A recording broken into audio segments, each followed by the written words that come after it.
जोहार और नमस्कार संगवारी हो, स्वागत है आप सभी का छत्तीसगढ़िया न्यूज में एक बार फिर से। चलिए जानते हैं प्रदेश के 10 महत्वपूर्ण काम की खबर। छत्तीसगढ़ में धान खरीदी पर बीजेपी की निगरानी होगी। बीजेपी किसान मोर्चा की टीम निगरानी रखेगी। 10-10 कार्यकर्ताओं की समिति बनाई जाएगी। साथ ही बीजेपी सांसद अपना प्रतिनिधि नियुक्त करेंगे जो धान समिति केंद्रों पर धान खरीदने पर नजर रखेगी। साथ ही साथ धान खरीदी की चौक चौबंद व्यवस्था पर भी मुआवना करेगी व धान के बिचौलियों दलालों पर भी नजर रखेगी। जी हाँ, प्रशासनिक अधिकारियों के बाद अब बीजेपी किसान मोर्चा की टीम भी धान खरीदी पर निगरानी रखेगी। दूसरे राज्यों से आने वाले धान पर भी नजर रखी जाएगी, यानी धान की अवैध आवक को रोका जाएगा। आपको बता दें कि छत्तीसगढ़ के खाद्य मंत्री अमरजीत भगत इस बार धान की बम्पर पैदावार होने का दावा कर रही है। मंत्री जी का कहना है कि पिछले साल का भी रिकॉर्ड टूटेगा। 105 लाख मीट्रिक टन धान की खरीदी करने का लक्ष्य रखा गया है, जो राज्य सरकार इसे पूरा करेगी। आपको बता दें कि वास्तव में किसान पंजीयन और धान के रकबा में इजाफा हुआ है और इस साल खाद की आपूर्ति भी अधिक की गई है। लेकिन धान खरीदी के संबंध में केंद्र सरकार राज्य सरकार के मंत्रियों को समय नहीं दे रही है मिलने के लिए। अधिक धान खरीदने के बाद राज्य केंद्र दोनों एक दूसरे पर आरोप मढ़ते नजर आएंगे और किसान बीच में पिसता रहेगा। अभी सिर्फ दावा किया जा रहा है। छत्तीसगढ़ में बार काउंसिलिंग एसोसिएशन के अध्यक्ष के पद पर चुनाव की प्रक्रिया शुरू हो गई है। बार काउंसिलिंग के अध्यक्ष के पद हेतु इस बार 7 प्रत्याशी चुनाव में अपनी किस्मत आजमाने चुनावी मैदान में उतरे हुए हैं। पहली बार महिला प्रत्याशियों ने भी दावेदारी की है, इसलिए यह चुनाव और भी खास हो गया है। इसके लिए रायपुर कोर्ट परिसर में मतदान केंद्र बनाया गया है, तो वहीं प्रत्याशी और मतदाताओं में भी काफी उत्साह देखने को मिल रहा है। चुनाव आज हो रहा है और आज शाम तक भी चुनाव के नतीजे आ जाएंगे। छत्तीसगढ़ बार काउंसिलिंग एसोसिएशन 2021 के चुनाव में 1992 अधिवक्ता, 16 पदों के लिए 57 प्रत्याशी चुनावी मैदान पर ताल ठोकते नजर आ रहे हैं, तो वहीं महिला प्रत्याशी परिवर्तन की लहर का दावा कर रही हैं। इस चुनाव में अध्यक्ष, उपाध्यक्ष, सचिव, कोषाध्यक्ष के पदों पर चुनाव लड़े जा रहे हैं। छत्तीसगढ़ के आबकारी मंत्री कवासी लखमा ने आबकारी राजस्व को लेकर के चिंता जताई है। गुरुवार को बेवरेज कारपोरेशन व आबकारी विभाग की समीक्षा के दौरान मंत्री कवासी लखमा ने इस वित्तीय वर्ष में अनुमान के मुताबिक आय नहीं होने पर नाराजगी जाहिर की है। जानकारी के मुताबिक इस वित्तीय वर्ष में अप्रैल अक्टूबर तक छत्तीसगढ़ में 2407 करोड़ रुपए की आय शराब बिक्री हुई है। अनुमान से कम शराब बिक्री होने पर मंत्री 7 जिलों के आबकारी अधिकारियों को कारण बताओ नोटिस जारी करने का निर्देश भी जारी किया है। समीक्षा बैठक में मंत्री दूसरे राज्यों से आने वाली अवैध शराब की बिक्री पर रोक लगाने के साथ साथ उनके मुख्य सूत्र तक पहुंचने के लिए अधिकारियों को कहा है। आबकारी मंत्री ने कहा है कि जिन जिलों में शराब की बिक्री कम हुई है वहां पर फोकस करके शराब बिक्री बढ़ाने पर जोर दिया जाए। कुल मिलाकर के सरकार शराब बंद करने को छोड़ शराब की बिक्री को बढ़ावा दे रही है, लोगों की जान जोखिम में डालकर अपना फायदा निकाल रही है।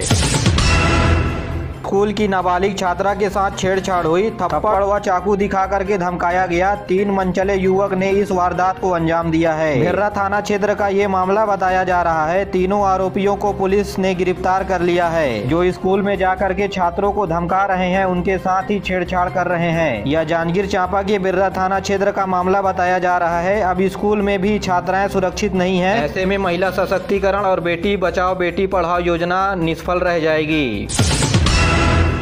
प्रदेश के स्कूलों में छात्रों को यातायात सुरक्षा व सड़क सुरक्षा के बारे में जागरूक बनाया जाएगा। इसके लिए जल्द ही एक विशेष कार्यक्रम बनाया जाएगा। छात्रों को बैनर, पोस्टर, दीवार लेखन के साथ ही साथ दूसरे माध्यम से छात्रों को यातायात सुरक्षा और नियम के बारे में बताया जाएगा। इस अभियान में प्रदेश के सभी हाई स्कूल और हाई सेकेंडरी स्कूल के छात्रों को सड़क सुरक्षा मार्गदर्शिका भी दी जाएगी। इस बारे में शिक्षा आयुक्त डॉक्टर कमलप्रीत सिंह ने कहा कि इसके लिए सभी जिला अधिकारियों को प्रतिवेदन भेजने का निर्देश दे दिया गया है। बढ़ते हुए प्रदेश में सड़क दुर्घटनाओं को देखते हुए यह अभियान चलाया जा रहा है, जिससे आने वाले समय में युवा पीढ़ी बच सके।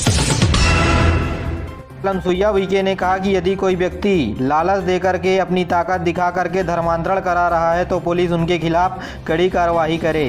राज्यपाल ने कहा कि आम लोगों के साथ विशेष रूप से आदिवासी के प्रति पुलिस अधिकारी व कर्मचारियों का व्यवहार ठीक ठाक रहना चाहिए। जी हां, राज्यपाल ने यह चेतावनी प्रदेश के नए पुलिस महानिर्देशक अशोक जुनेजा से मुलाकात करने के दौरान ये बात कही और चेतावनी भी दे डाली। जी हां, आदिवासियों और आम लोगों से यदि पुलिस कड़ा रवैया अपनाती है तो आप कोर्ट में जाकर के शिकायत कर सकते हैं।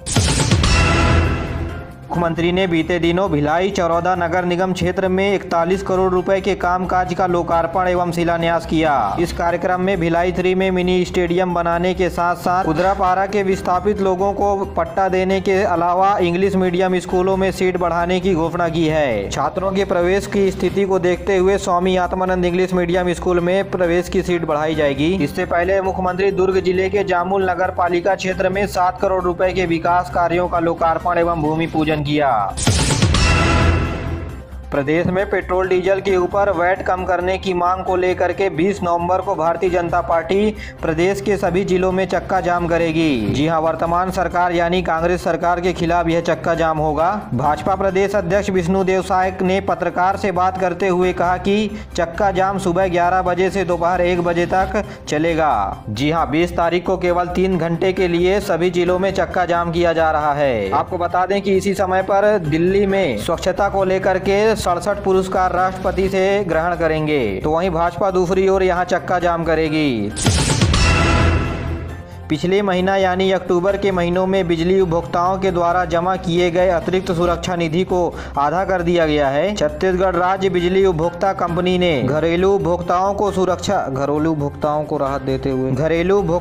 राहत देते हुए कहा कि उपभोक्ता सुरक्षा निधि में आधा रकम के साथ बिजली बिल जमा कर सकते हैं और जो उपभोक्ता पूरे रकम के साथ पिछले महीने का बिजली बिल जमा कर दिए हैं उनको आने वाले महीने में बिजली बिल के बिलों पर कम करके दी जाएगी। यानी आने वाले महीनों में वास्तविक बिल से बिजली बिल कम करके दी जाएगी। निश्चित ही छत्तीसगढ़ वासियों को इसका लाभ मिलने वाला है। यानी प्रत्येक साल में एक बार लगने वाला बिजली उपभोक्ता सुरक्षा निधि को आधा कर दिया गया है, यानी इस रकम की आधी रकम अब जमा करनी पड़ेगी। निश्चित ही प्रदेश वासियों को लाभ देते हुए मुख्यमंत्री ने अच्छी घोषणा की है। छत्तीसगढ़ वासियों के लिए राहत भरी खबर है। मीडिया से बात करते हुए सीएम भूपेश बघेल जी ने कहा कि डीजल पेट्रोल के दामों कम हो सकते हैं। सीएम भूपेश बघेल ने बड़ा बयान दिया। उन्होंने कहा कि अन्य राज्यों की तुलना में छत्तीसगढ़ में कम रहेगी पेट्रोल डीजल के दाम। साथ ही मुख्यमंत्री ने कहा कि सरकार पूरा अध्ययन कर रही है। 22 तारीख को कैबिनेट की बैठक में दामों की समीक्षा होगी। जी, आप छत्तीसगढ़ वासियों को 22 तारीख का इंतजार करना होगा। साथ ही साथ 22 तारीख को 100% उपस्थिति के साथ स्कूल खोलने पर भी चर्चा की जाएगी। नक्सलियों के द्वारा अगवा किए गए सब इंजीनियर अजय लकड़ा को माओवादियों ने जन अदालत लगाकर छोड़ दिया है। रिहाई के पहले माओवादियों ने एक जन अदालत लगाई थी। जन अदालत में अगवा किए गए सब इंजीनियर की पत्नी और मीडिया कर्मी भी मौजूद रहे। बता दें कि बीते दिनों जिले के गोरती रास्तों में माओवादियों ने सड़क में लगे निर्माण कार्य में सब इंजीनियर और 2 लोगों को अगवा कर लिया था। इनमें से एक कर्मचारी को अगवा करने के 1 दिन बाद छोड़ दिया गया। नक्सलियों के द्वारा इसके बाद पत्नी अपने पति की रिहाई के लिए लगातार माओवादियों से अपील करती रही, जिसके बाद माओवादियों ने एक जन अदालत के माध्यम से सब इंजीनियर को छोड़ दिया है।